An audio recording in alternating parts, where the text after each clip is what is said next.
पंडित जी शीतल के घर पर दो लड़कियों के रिश्ते लेकर आते हैं। अरे शीतल बहन, ये देखो, मैं तुम्हारे दोनों बेटों के लिए रिश्ता लेकर आया हूँ। ये तो बहुत बढ़िया बात है भाई साहब, मैं तो कब से ढूंढ रही हूँ कोई अच्छी लड़की मिल जाए, लेकिन मैंने आपको कुछ बताया था, मुझे लड़की अमीर घराने से ही चाहिए। तभी वहाँ पर शीतल का पति मनोज आ जाता है। अरे वाह पंडित जी, चलो अब आप लड़कियों के रिश्ते लेकर आए हो तो हमें भी दिखाओ, जरा हम भी देखें आखिर कैसे रिश्ते लेकर आए हो आप हमारे बेटों के लिए। मनोज को ऐसी बातें करते हुए देख शीतल थोड़ी देर शांत रह जाती है। वो अपने दोनों बेटों के लिए अमीर घराने के रिश्ते ढूंढ रही थी, लेकिन पंडित जी के दिखाए हुए रिश्तों में एक तो अमीर घराने की लड़की थी, लेकिन एक लड़की गरीब परिवार से थी, जिसे देखकर शीतल कहती है, अरे ये लड़की तो गरीब परिवार से है, ऊपर से इसका रंग भी बहुत काला है, हमारे परिवार में इसका मैचअप नहीं हो पाएगा। मनोज जब गरीब परिवार की लड़की की फोटो देखता है तो उसे वो लड़की पसंद आ जाती है।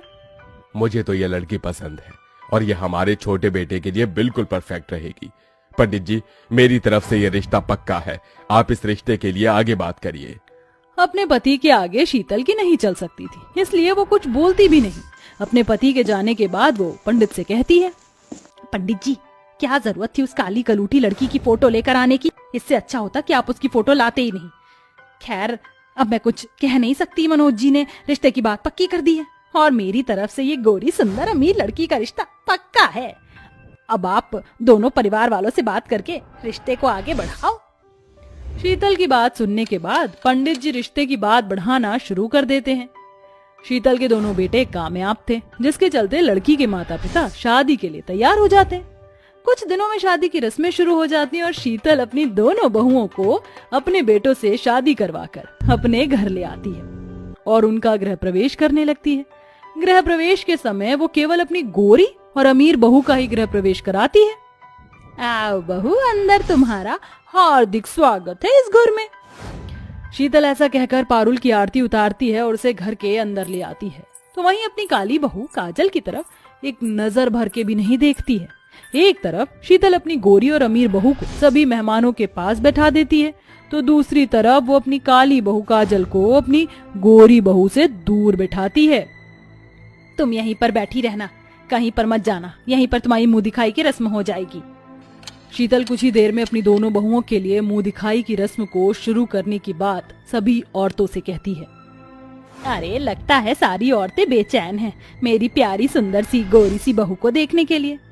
आखिर होना भी चाहिए, मैंने बड़ी ही मुश्किलों के बाद अपनी बहू को ढूंढा है। चलो फिर एक एक करके आ जाओ और मेरी प्यारी बहू की मुंह दिखाई की रस्म को शुरू करो। शीतल के कहने पर एक के बाद एक गांव की औरत उसकी बड़ी बहू की मुंह दिखाई करने आने लगती है। कभी कोई गिफ्ट लेकर आती तो कभी कोई साड़ी और गहने। इसी प्रकार पारुल की गोदी में खूब सारी भीड़ लग जाती है। तो वहीं काजल बेचारी की मुंह दिखाई हर कोई नहीं करता, केवल एक या दो औरत ही करती, वो भी उसे कुछ नहीं देती। शीतल आंटी, अब तो आपकी बारी है मुंह दिखाई करने की। हम सब ने तो आपकी बहू की मुंह दिखाई कर ली, अब देखते हैं आप अपनी बहू को मुंह दिखाई में क्या दोगी। पूजा के कहने पर शीतल बहुत खुशी से अपने कमरे में जाती है और ढेर सारी बनारसी साड़ी उठा कर लाती है। वहाँ पर सभी औरतें जैसे ही बनारसी साड़ियाँ देखती हैं, सबके मुंह फटे के फटे रह जाते हैं। बाप रे बाप, इतनी महंगी महंगी बनारसी साड़ी! अरे मुझे तो लगता है सारा खजाना शीतल बहन के घर में ही है। देखो तो सही, अपनी बहुओं के लिए बनारसी साड़ियाँ लेकर आई है। बात महंगी बनारसी साड़ियाँ हैं, अभी तो हमारे गांव में किसी की भी बहू ने नहीं पहनी होगी ऐसी बनारसी साड़ी। देखो तो शहर से सबसे बढ़िया डिजाइन बनवा कर लाई हूँ अपनी बहू के लिए। ऐसा कहने के बाद शीतल अपनी गोरी अमीर बहू की मुंह दिखाई करती है और उसे तोहफे के रूप में सारी की सारी बनारसी साड़ियाँ दे देती है, जिन्हें देखकर पारुल बहुत खुश होती है। वाह क्या बात है, और क्या डिजाइन है इन सभी साड़ियों के। मुझे तो बनारसी साड़ियाँ बहुत पसंद है। सच में आज तो माँ जी ने मेरा दिल ही खुश कर दिया। अरे अब तो मेरी इकलौती बहू है तो तुझे खुश तो करूंगी ही ना। तभी वहाँ पर हेमलता कहती है, अरे बहन शीतल, ये सब क्या है? तूने अपनी छोटी बहू को एक भी शगुन का तोहफा नहीं बचा के रखा। हे भगवान, मैं तो अपनी छोटी बहू के बारे में भूल ही गई। खैर अब तो मैंने सारे तोहफे पारुल को पकड़ा दिए और फिर तोहफे तो एक बार देने के बाद वापस लिए भी नहीं जाते। वैसे काजल को देखकर मुझे नहीं लगता कि वो इन बनारसी साड़ियों में इंटरेस्टेड होगी। तभी काजल खुशी से कहती है, नहीं माँ जी, ऐसी बात नहीं है, बल्कि मुझे तो बनारसी साड़ियाँ बहुत पसंद हैं। ये बंधने के बाद बहुत प्यारी लगती हैं। हाँ हाँ, तुझ जैसी गरीब को तो ऐसी महंगी महंगी बनारसी साड़ियाँ प्यारी ही लगेंगी, क्योंकि जिंदगी में कभी देखने को तो नसीब नहीं हुई होंगी। ऊपर से दहेज में तिनका तक नहीं लेकर आई। कम से कम मेरी अमीर बहू दहेज में खूब सारा सामान तो लेकर आई है। क्या हुआ माँ जी, क्या सोच रहे हो आप अपने मन में? अरे अरे भला मैं कुछ सोच सकती हूँ क्या? मैंने कुछ नहीं सोचा। खैर छोड़ो, बाकी की रस्में कर लेते हैं। शीतल अपनी अमीर बहू के साथ तो बहुत अच्छा व्यवहार करती, लेकिन वो काजल के साथ बहुत बुरा व्यवहार करती थी, और यहाँ तक कि उसे शगुन में एक बनारसी साड़ी तक नहीं देती। वहीं अब शीतल ने अपनी अमीर बहू को सर पर चढ़ा दिया था। जब भी कोई बात होती तो उसकी बड़ी बहू उसके ऊपर चीखती चिल्लाती, लेकिन शीतल उसे नजरअंदाज कर देती। तो वहीं उसकी काली बहू उसकी बहुत परवाह करती, लेकिन शीतल कभी उसकी तरफ जरा भी ध्यान नहीं देती। एक दिन पर उनको एक पार्टी में जाना होता है और वो अपनी बनारसी साड़ी निकाल कर रख देती है। अरे अरे, मैं तो पारुल के लिए कॉफी बनाकर लेकर आई थी, लगता है वो यहाँ पर है नहीं, इसके बेड पर ही रख देती हूँ। शीतल कॉफी वहीं पर रखकर चली जाती है। कुछ ही देर में वहाँ बिल्ली आ जाती है और उस कॉफी को मुंह लगाकर गिरा देती है, जिसके बाद बेड पर रखी हुई पारुल की बनारसी साड़ी पूरी तरह बर्बाद हो जाती है और वो ये देखकर बहुत ज्यादा गुस्सा हो जाती है। पारुल बनारसी साड़ी को उठाकर अपनी सास के पास ले जाती है और सबसे पहले उसे एक जोरदार तमाचा मारती है। ये सब तुमने किया ना? क्या जरूरत थी मेरे कमरे में कॉफी लेकर आने की? अरे तुम्हारी वजह से मेरी कितनी महंगी बनारसी साड़ी खराब हुई है, तुमने इसके बारे में एक बार भी सोचा? तभी वहां पर काजल आ जाती है और ये सब देखकर अपनी जेठानी से कहती है, जेठानी जी, ये कहाँ की बदतमीजी है? अरे ये तुम्हारी माँ जैसी है, अगर माँ जैसी नहीं मान सकती तो कम से कम सास का ही दर्जा दे दो। और हाँ, आज तो ये हरकत कर दी है, लेकिन आइंदा मत करना। मैं अपनी सास के साथ ये बदतमीजी कभी बर्दाश्त नहीं कर सकती।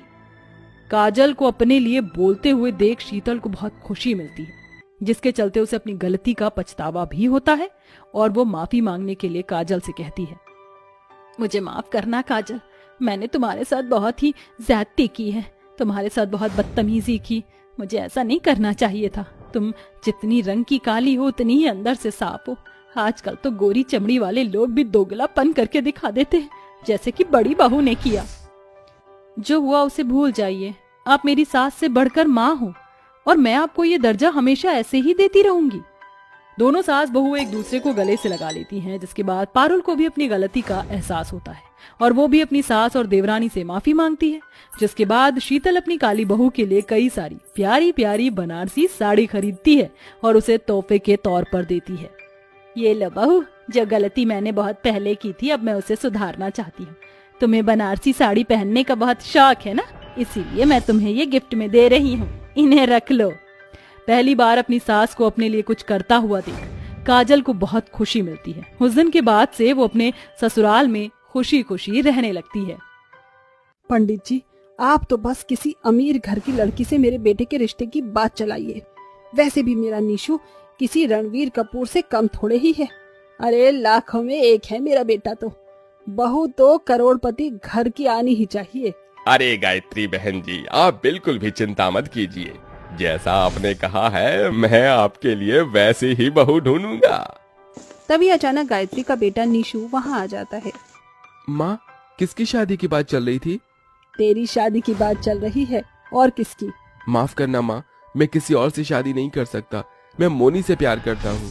ये कहकर निशु अपनी माँ को मोनी की तस्वीर दिखाता है। अरे, इसकी हाइट तो बहुत ही छोटी है। हमारे देश में अमिताभ बच्चन और जया बच्चन की एक ही जोड़ी काफी है, वही रहने दे। मैं इस बोनी लड़की को अपने घर की बहू बिल्कुल भी नहीं बनाऊंगी।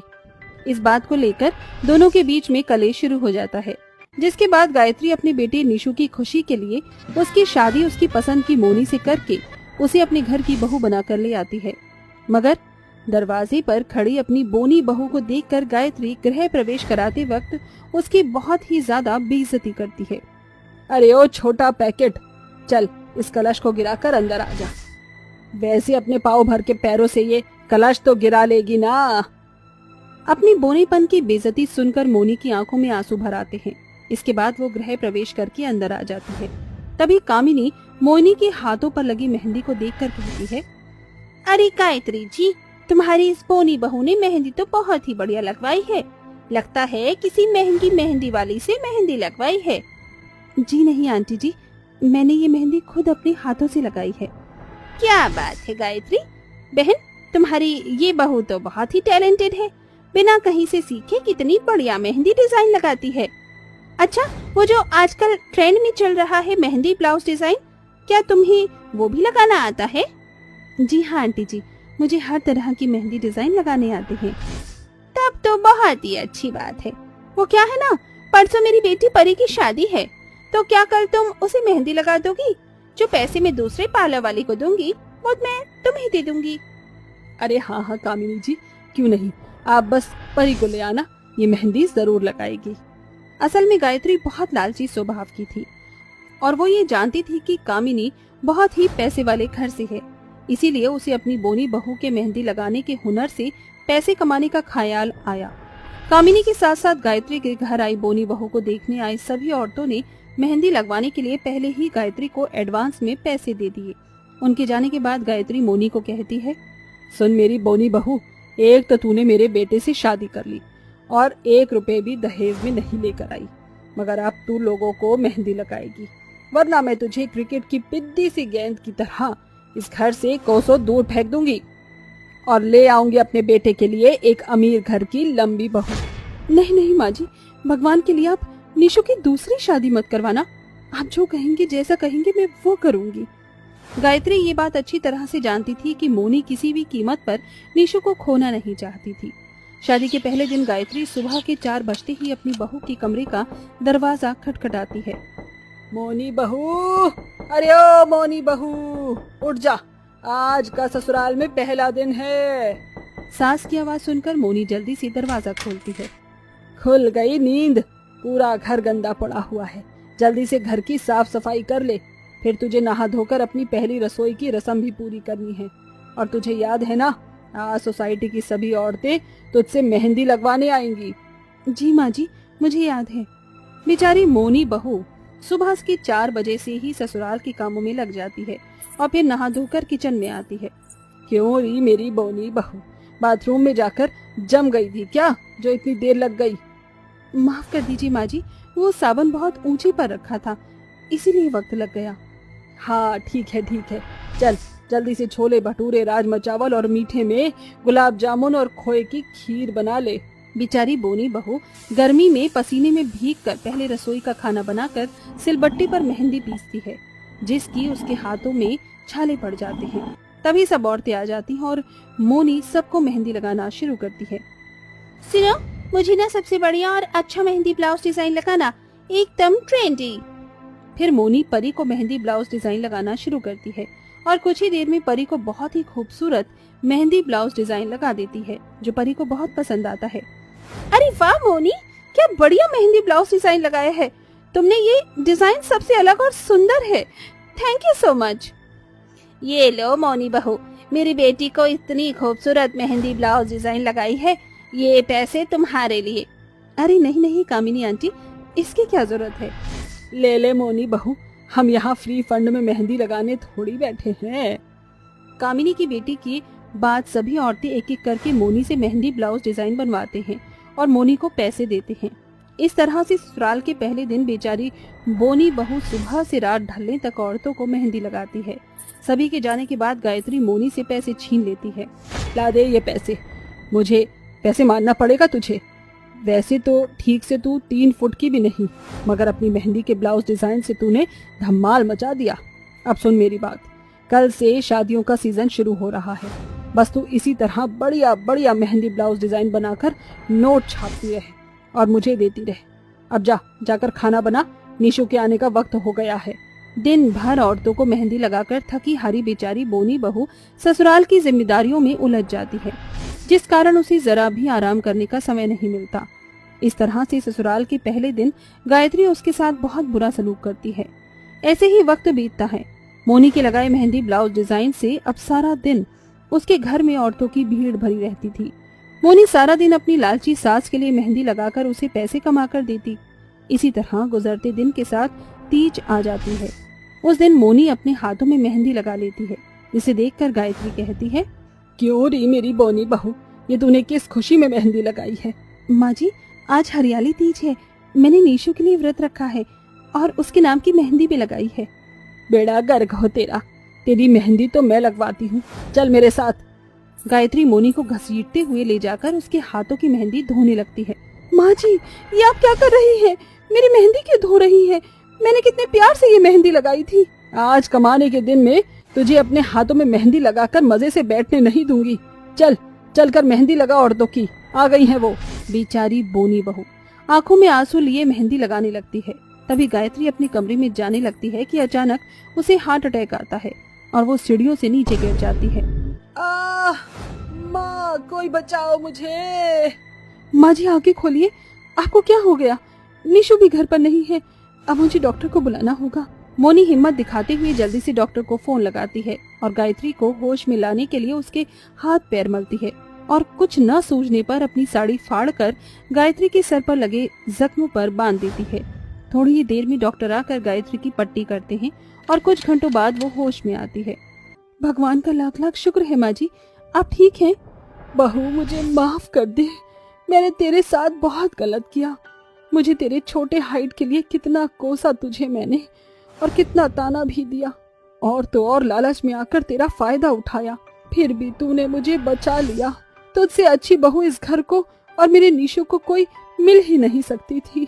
आखिरकार गायत्री अपनी बोनी बहू को दिल से अपना लेती है और मोनी अपनी मेहंदी लगाने के हुनर को आगे भी काम में लाती है और अपने हाथों से लगाए बढ़िया बढ़िया मेहंदी ब्लाउज डिजाइन से लोगों के बीच अपनी बड़ी पहचान बना लेती है।